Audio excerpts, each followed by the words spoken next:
Hello and welcome back to my channel, or welcome to my channel in the first place. Today we have BNHA Boyfriend Scenarios by Dawn Shadows on Quotev.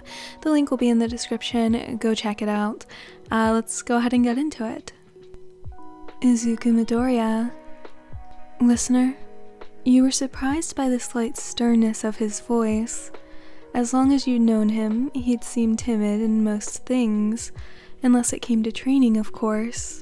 You wondered if he was gathering the nerve to ask you something, and you had to admit that you hoped that he was going to ask you out on a date. Yamiro? You'd long since given him a nickname, this being not too long after you'd asked him to call you by your first name, which he surprisingly did. He didn't seem to mind the nickname, probably because it was a welcome change to Deku. I really like you, and it's okay if you don't like me back, but I just wanted to tell you, he exclaimed, saying it all in one breath, which you had to admit was pretty impressive. And then he continued to mumble, talking hurriedly every once in a while. Miro, your words seemed to stop him in his tracks. It was like you grounded him in some way, because he stopped murmuring and looked at you, pure fear in his eyes. It's okay, I like you too. And I was honestly kind of hoping that you were going to say that. Really? And with that, he started to ramble on again, and you had to admit that it was really cute. What a dork. Katsuki Bakugo.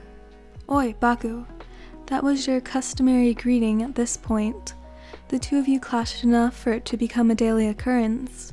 Surprisingly enough, you weren't a very confrontational person, but with Bakugo that completely changed, since you usually adjusted for the company you were with. What do you want? Maybe I wanted to tell you something, you snapped right back, though it was clear you weren't actually angry at him. What did you want to fucking tell me? You knew that if you were too stubborn to tell him how you felt, then he wouldn't tell you either, being as stubborn as he was. So it was up to you. At least, so you thought, to tell him how you felt. Maybe I like your stupid goddamn face. And then he stopped, and his entire being seemed to soften. Oddly enough, but that change only lasted for a few seconds, because he was right back to that asshole front within seconds, though you knew at this point that it was no more than an act. Well, maybe I like your stupid fucking face too.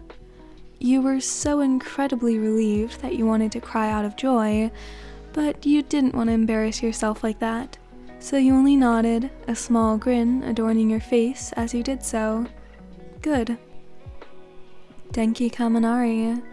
It was another one of those days that you and Class A had training together. You were paired up with Kaminari again, and he had gotten better since the last time you had fought.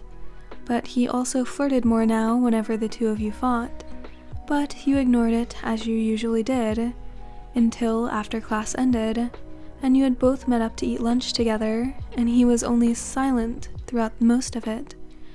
You wondered why that was going on. It was odd also because he just kept blushing whenever he glanced your way, and you were worried. Cammy, are you okay? It seemed that the nickname you'd begun using over the time you'd befriended him made him even more embarrassed. Is he sick or something? Maybe he overused his quirk again? Listener, can I ask you something, without judgment or anything? You nodded, because of course he could, but you were even more worried now. What should I do if I find out I'm in love with someone and I don't know how to tell them? You had to admit you were upset that he might like someone else, but you weren't going to keep him from finding love.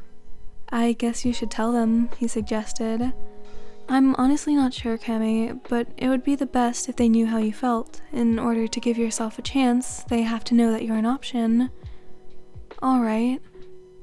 I like you, he told you, looking you in the eyes as he said it, his face turning redder than anything you'd ever seen. Really? He nodded, looking worried. I like you too, Cammy. Seriously? You nodded this time. I was worried you liked someone else. No way, you're the only person for me.